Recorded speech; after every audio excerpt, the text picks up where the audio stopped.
Bueno, y gracias al profesor Vilas y a todos nuestros coordinadores y coordinadoras por estar siempre atentos a estas reuniones de la comisión, así que bienvenidos y bienvenidas al plenario de octubre de la Comisión Estado y Administración Pública del Patria. En este caso les doy la bienvenida desde el Congreso de la Nación. Estoy acá en un pasillito que me escapé un ratito de la discusión del presupuesto nacional. Una discusión que no deja de ser una discusión del modelo de país, y donde, bueno, tengo alguna responsabilidad, de paso les comento, porque han tomado como caballito de batalla el tema de la niñez, de que no estamos cuidando a la niñez, y por ese motivo voy a ser la vocera de nuestro bloque en esa materia. Así que por eso me quedo un ratito ahora saludándolos y después charlará un ratito con ustedes, Carlos, y ya después trabajarán en grupo, pero yo me voy a despedir. Nosotros estamos para colaborar con el que consideramos nuestro gobierno y para que haya siempre, siempre, porque esto siempre es posible, más y mejor Estado. Poder hacer recomendaciones para un mejor funcionamiento de ese Estado. Muchos de ustedes y muchas de ustedes están en gestión, pero la verdad es que nosotros contamos con un puente de oro, la verdad, un puente maravilloso, que es que somos muy escuchados y escuchadas por la compañera Ana Castellani, por su equipo, donde hay muchos compañeros de la comisión y muchas compañeras, incluso con responsabilidades, y Ana es muy cuidadosa en recibir las recomendaciones y en la medida de lo posible aplicar. La escuela o las concepciones teóricas de Carlos Matus referidas a la planificación estratégica situacional parecen más actuales que nunca. Pareciera como que esta pandemia es un gran juego de Carlos Matus para decirnos, esto es planificación situada. Cuando yo les hablaba de sala de situación, de tomar decisiones en el día a día, y sin embargo no dejar de ser estratégicos y no dejar de tener idea de futuro, me refería a esto, a esta emergencia que ustedes están pasando. Así que pienso que en el tema de modelos de desarrollo y el rol que tiene allí la planificación estratégica situacional va a ser uno de los temas de nuestras recomendaciones. Sí que hay más. En el campo de las compras y contrataciones, mucho que agilizar, mucho que desburocratizar, mucho que fortalecer en términos de cómo se provee al Estado de sus insumos, cómo utilizar esa provisión de bienes y servicios para potenciar o para agilizar o para dinamizar, mejor dicho, la economía. El poder de compra del Estado no es poca cosa, puede realmente generar una dinamización de economía en tiempos tan difíciles como este. Allí el programa del estilo Argentina Compra, la posibilidad de ir en busca de ese pequeño proveedor monotributista, cooperativista, puede marcar muchas diferencias. Ni que hablar el tema de la despapelización y de la agilización y unificación de procesos de compra, y ni que hablar cómo juegan ahí los liderazgos y las personas, las capacidades estatales en esta materia. El marco jurídico en el que está trabajando, el marco jurídico en el que se desenvuelve la tarea estatal, y ahí hay mucho que hacer en materia de procedimiento administrativo. Seguro, y esto hay que decirlo, Cambiemos, el periodo macrista,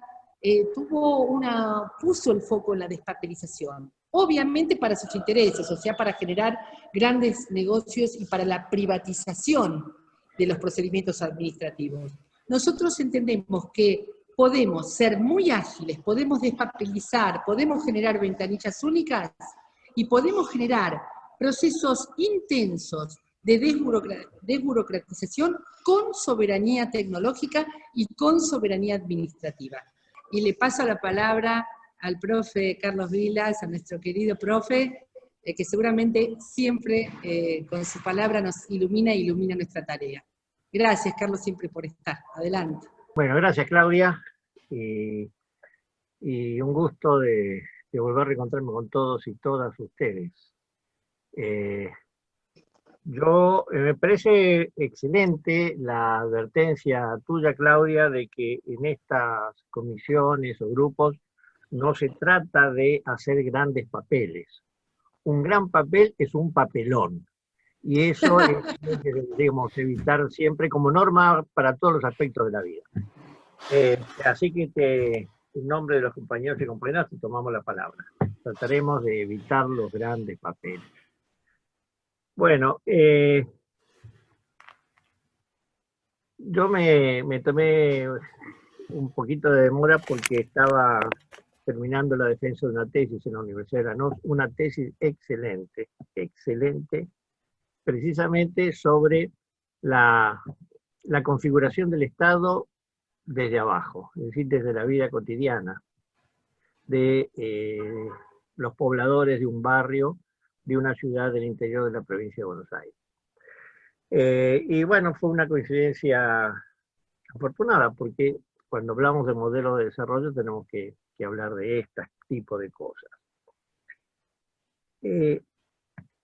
Venimos de una semana muy interesante en lo que toca a la política y al Estado en la Argentina.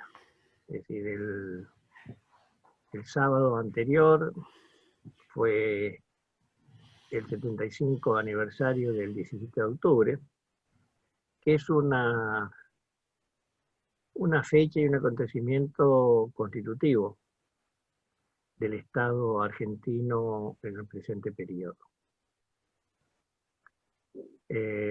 ¿Por qué pasamos a tener o a construir un Estado a partir de la reivindicación popular, la organización popular y más concretamente la integración de los trabajadores y las trabajadoras a la vida política y a la vida cultural propia de la época actual?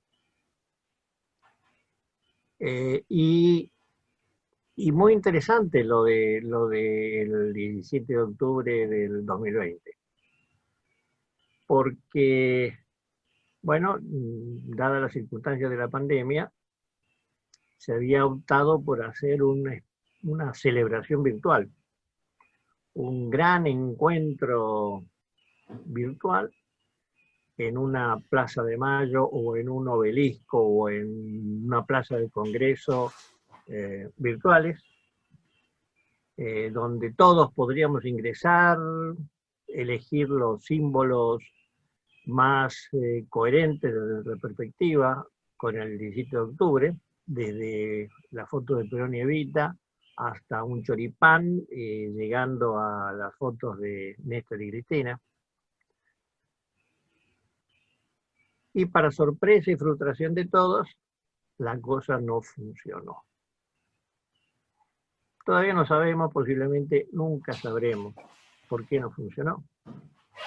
Fue porque en el diseño de la plataforma se subestimó la participación virtual de tanta gente que el ingreso quedó bloqueado, o si realmente fue un intento exitoso de hackeo desde, como dijo un funcionario, 40 servidores en otras tantas partes del mundo. Lo cual demuestra alguna ingenuidad, porque si se ha podido hackear la base de datos de la DEA, de la CIA, del Pentágono, ¿por qué iban a hacerle asco a lo nuestro? Pero el hecho políticamente relevante es que lo que pasó a partir de ahí, porque miles de disciplinados ciudadanos y ciudadanas que habíamos optado por la cosa virtual, salimos a la calle. Hicimos nuestra propia caravana, una caravana festiva, alegre, de una expresión de felicidad colectiva, de sentirnos y sabernos efectivamente parte de un conjunto que excedía la dimensión cuantitativa. Y en ese sentido, se estableció una continuidad entre la caravana del movimiento sindical por el proyecto nacional de la mañana, la caravana, digamos, de los camiones, de los taxis, de los micros, de los autos, la caravana de un grupo importante de organizaciones sindicales, y la caravana de las clases medias, de las clases medias, de las cuales muchas veces nuestro movimiento, pese a asumirse como un movimiento y multifacético y muy amplio, tiende a mirar con cierto desprecio. Y se demostró entonces la capacidad del pueblo argentino para ponerse por delante de algunas decisiones políticas bien intencionadas, pero que no funcionaron. Y yo me acordé, todo esto es muy personal, por supuesto, yo me acordé de otra vez en que también el pueblo argentino se puso por delante de algunas decisiones. Y es cuando nos hicimos cargo de la campaña electoral de 2015 entre la primera vuelta y la segunda vuelta. Es decir, todo esto demuestra, me parece a mí, la enorme alegría, la enorme creatividad y la enorme capacidad de iniciativa del pueblo argentino.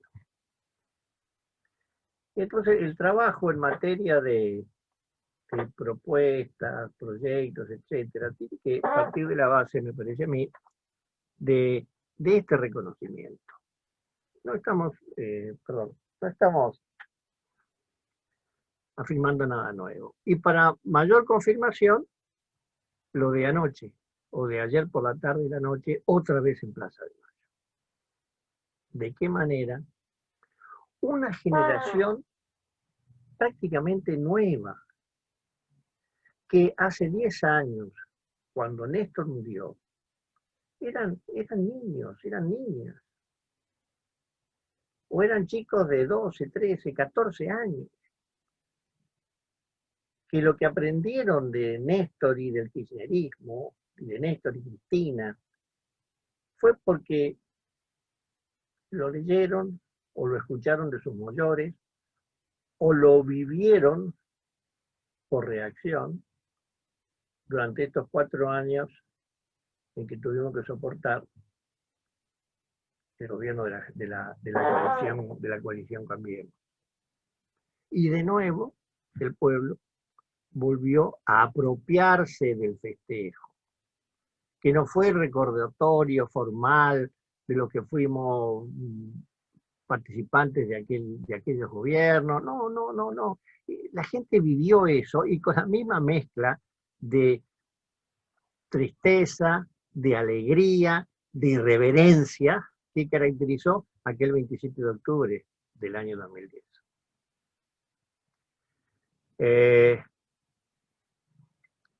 Entonces, ese es el tipo de sociedad respecto del cual nosotros tenemos que ayudar o contribuir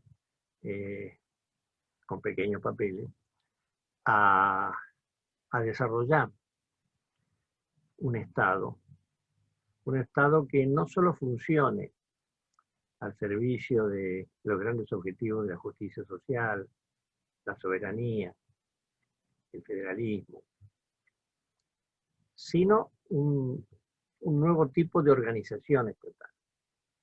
No se trata de hacer que funcione bien el Estado que existe, sino de adaptar, reformular, reconstituir el Estado de acuerdo a los objetivos que se plantea la actual fórmula de poder que lo conduce. Esa fórmula de poder que nació de las elecciones del 27 de octubre de 2019. Hay una frase que está muy en boga, y es que tenemos que trabajar para consolidar el Estado presente. Es una metáfora, porque el Estado siempre está presente. La pregunta es, ¿para qué? ¿En qué sentido? Yo creo que nadie diría que durante los 4 años de macrismo, ni en el neoliberalismo en general, el Estado estuvo ausente. Solamente que estuvo presente, efectivamente, el Estado, por ejemplo, en las tarifas excesivas, en la represión de la protesta popular, en la manipulación de la justicia, de la administración de justicia.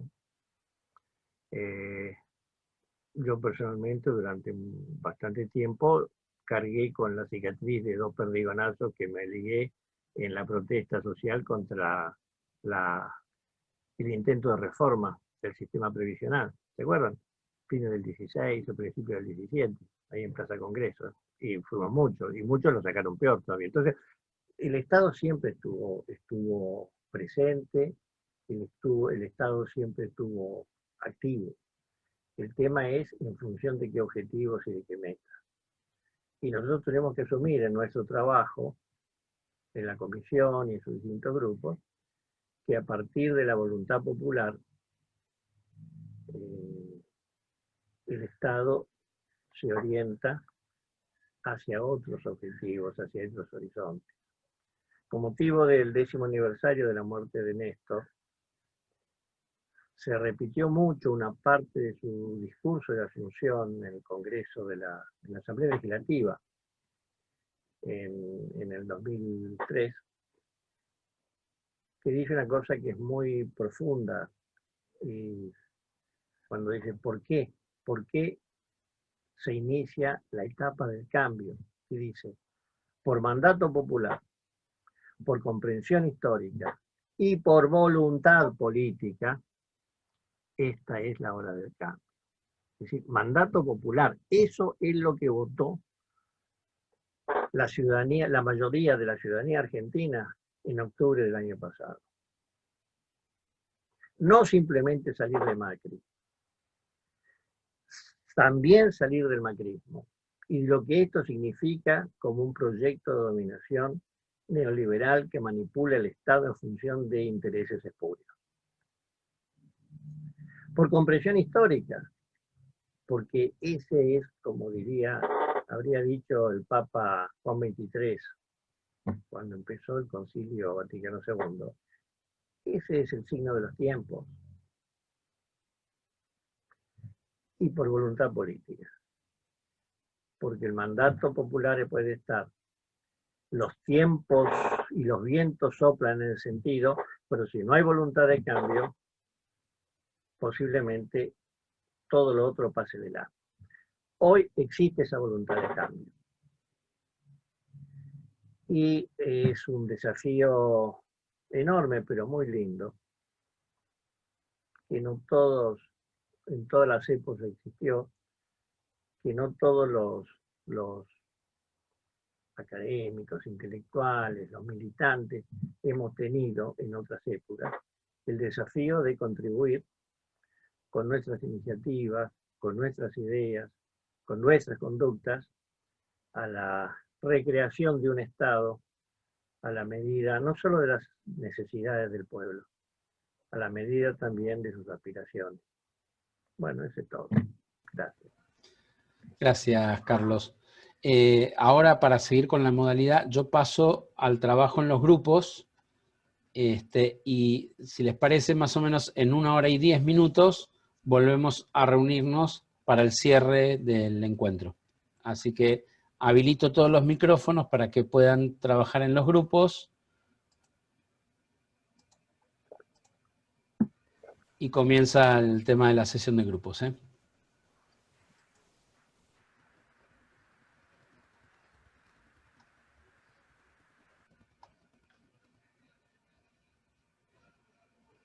Sé que ustedes están trabajando propuestas, luego vamos con los coordinadores a unificar todo y en el plenario de noviembre unificaremos las propuestas que le haremos a nuestro gobierno, porque lo que nos ha pedido Cristina es no desmovilizarnos, seguir militando, seguir haciendo propuestas ahora en el marco de un gobierno popular.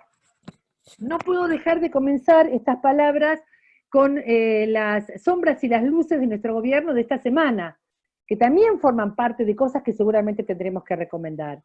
Fue una semana donde el gobierno nacional pudo dotarse de un presupuesto, el presupuesto 2021 en tiempo y forma, formé parte del debate de ese presupuesto, formé parte de una madurez política que nos permitió remar, surfear un oleaje muy difícil, donde todo el tiempo la fuerza opositora horadó a nuestro presupuesto, e incluso nos corrió por izquierda, como se dice, ¿no? Diciendo que nosotros no dábamos presupuesto a los temas sociales, y lo decían los mismos que ya avisaron que no van a votar el aporte extraordinario, ¿no es cierto?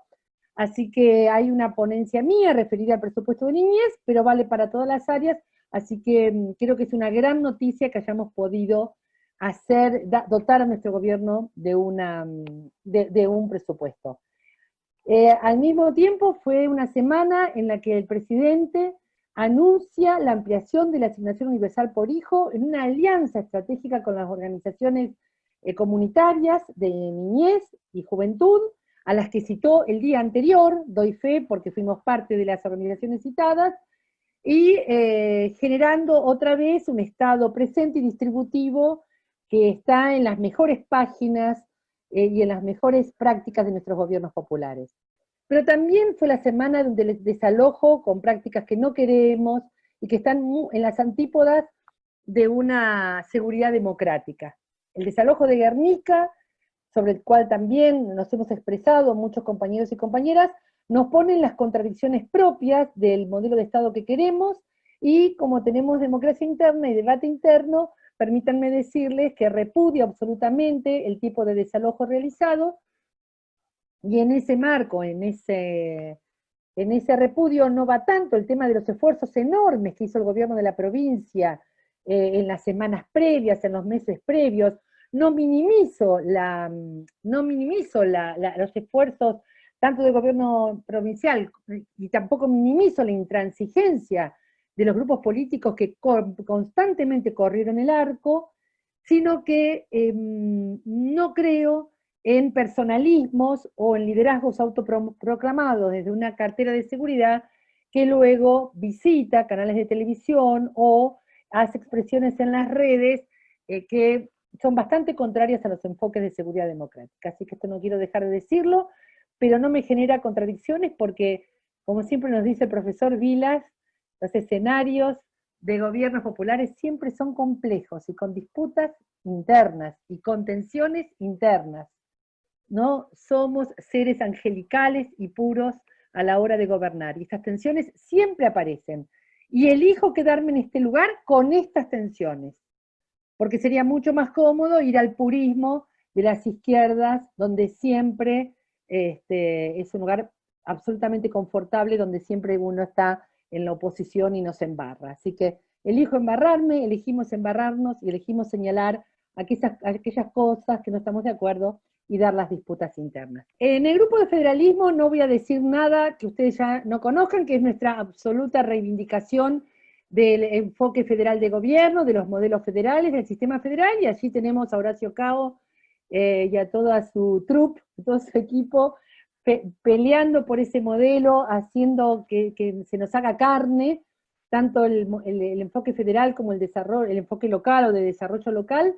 Tanto es así que tenemos una comisión específica sobre estos temas, así que allí va a haber propuestas muy concretas que ya estaban contenidas en las propuestas de campaña que hicimos en esta materia y que seguramente se han enriquecido con los debates de este año. Respecto de las capacidades político-estratégicas, es de lo que estaba hablando recién. Solo con capacidades político-estratégicas haces síntesis frente al conflicto, lográs surfear conflictos que no solo vienen de las fuerzas claramente opositoras, sino que vienen de la propia línea, de los propios grupos que conforman un frente político. No es fácil ser un frente, no es para nada fácil, y creo que ahí está el nudo o está el numen de lo que deberíamos proponer en cuanto a capacidades político-estratégicas, pero sé que hay compañeros y compañeras que van a decir mucho más sobre esto.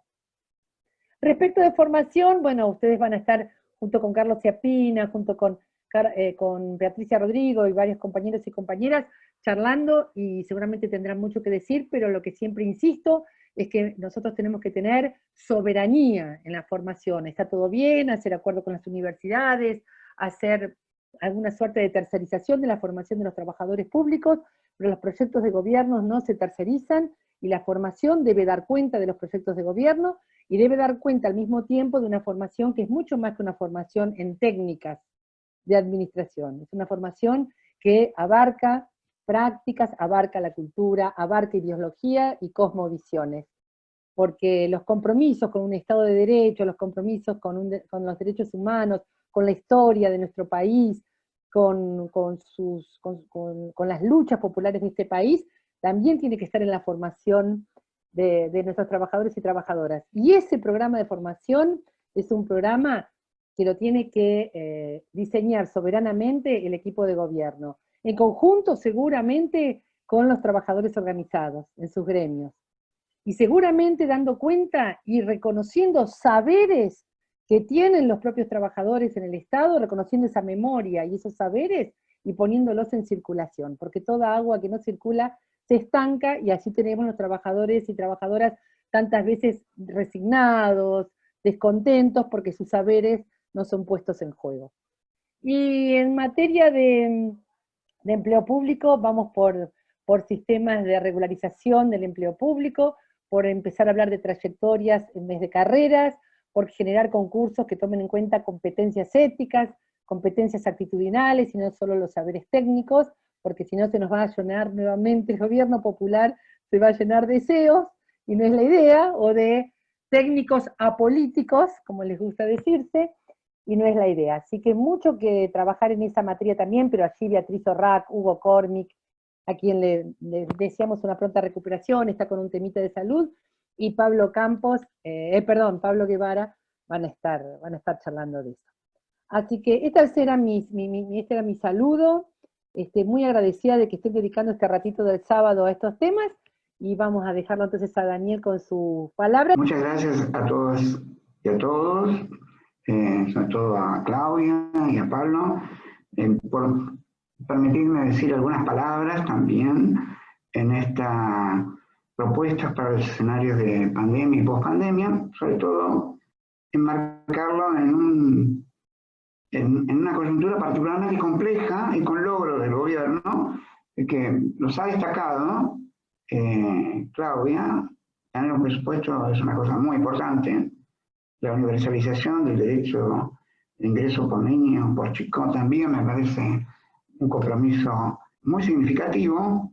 Yo quisiera destacar otros 3 elementos que me parece que han caracterizado estas 2 o 3 últimas semanas, que han sido particularmente intensas en la lucha política, y que me parece que también rescataría en parte claros oscuros y éxitos.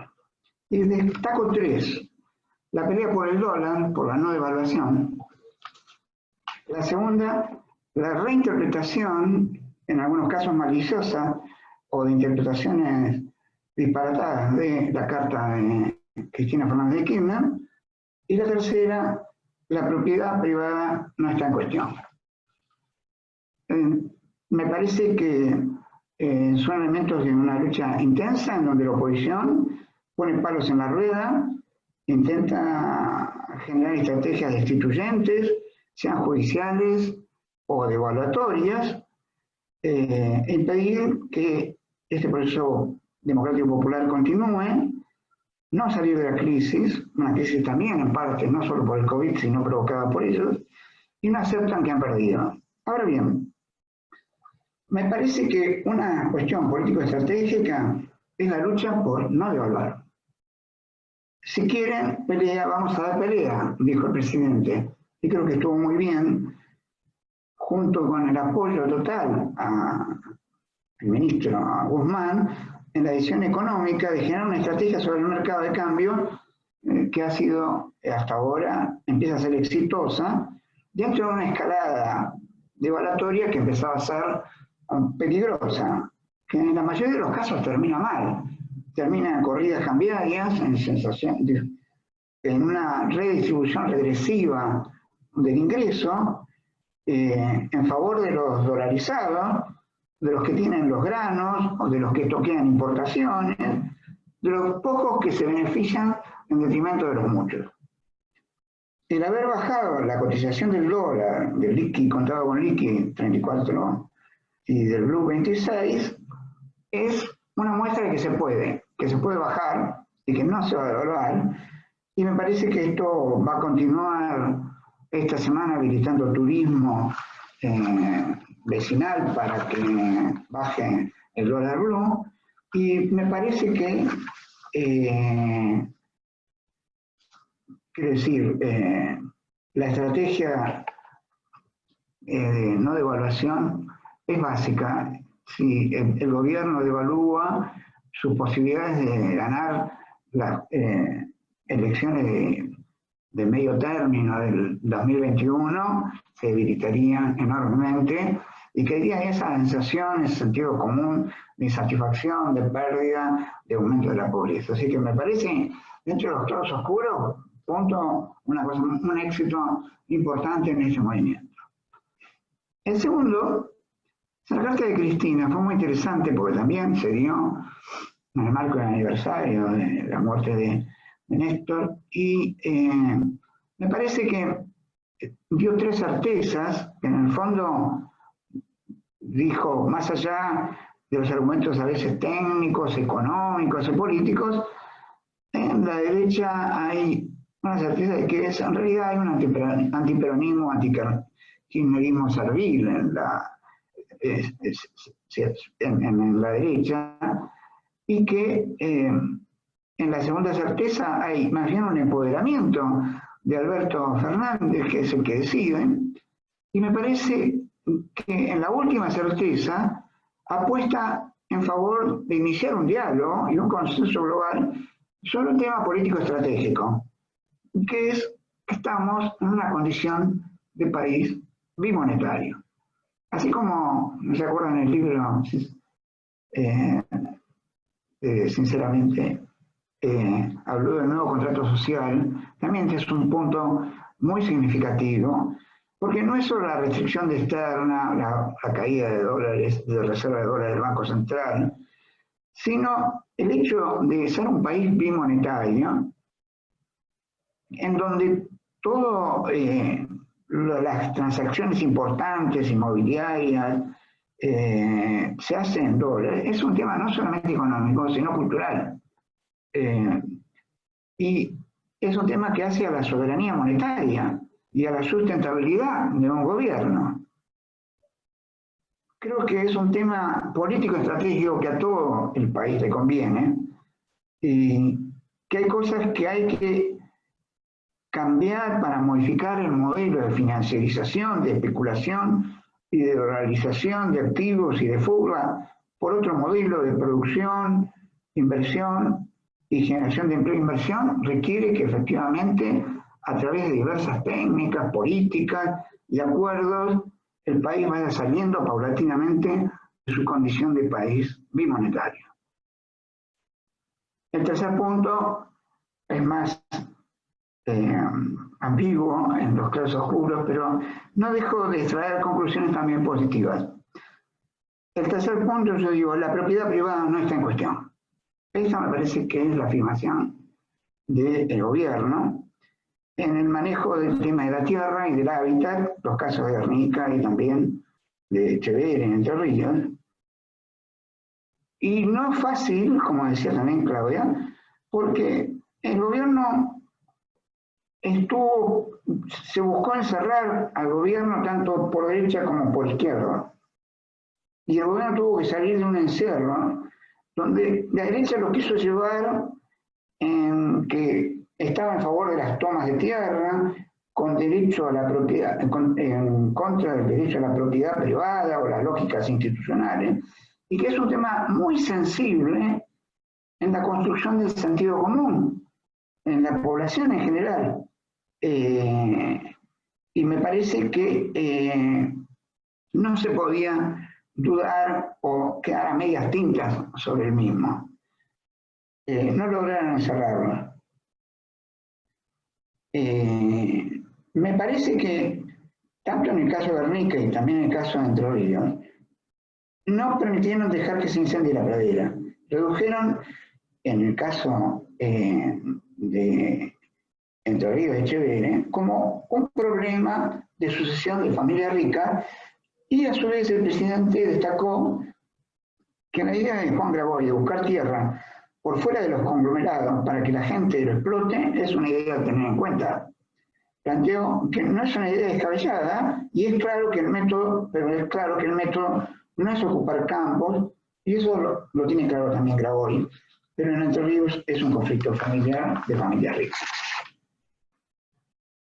Y me parece que también en el caso de la toma de tierra, más allá de las formas, y coincido con Claudia, que el gobierno hizo todo lo posible por generar propuestas de consenso con los que habían ocupado, también se empezó a cuestionar por parte del gobierno otra toma de tierra más subrepticia, invisible, que es la de countries y barrios privados, no por pobres, sino por sectores altos, de ingresos altos, que se apropian, no pagan impuestos, no dan espacio, como están las leyes para la generación de viviendas sociales, se apropian de una plusvalía urbana y se ven favorecidos muchas veces por los gobiernos locales que favorecen las lógicas inmobiliarias y de concentración.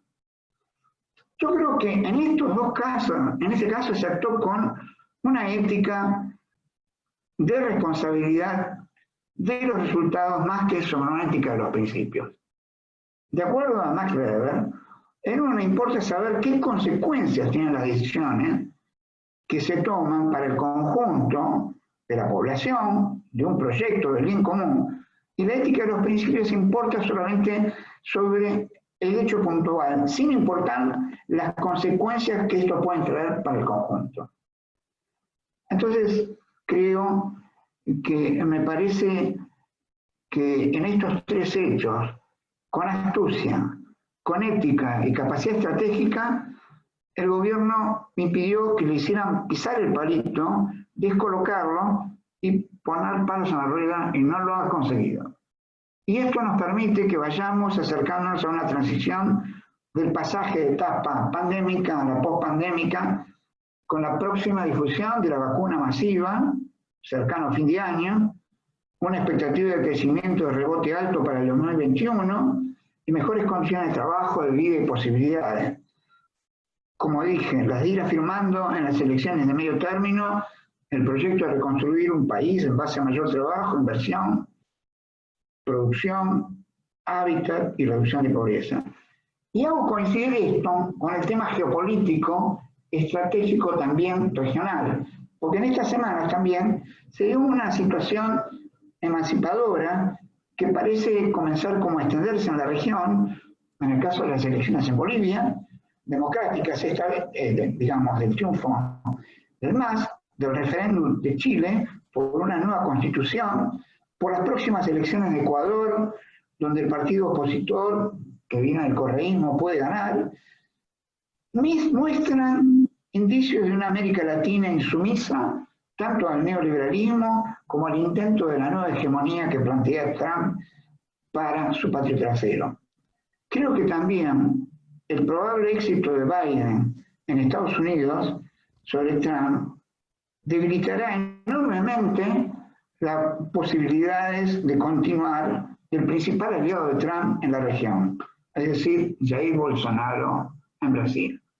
Bueno, con estas visiones más bien en positivo y realzando también las capacidades que ha mostrado el gobierno en estas dos o tres semanas decisivas, creo que me parece que podamos pensar los escenarios, las propuestas para escenarios pandémicos y pospandémicos, sea un momento de producción, de generar capacidad política estratégica, y es un aporte del Instituto Patria significativo para la consolidación de un proyecto emancipatorio para un país post-neoliberal. Bueno, esas son las tres cosas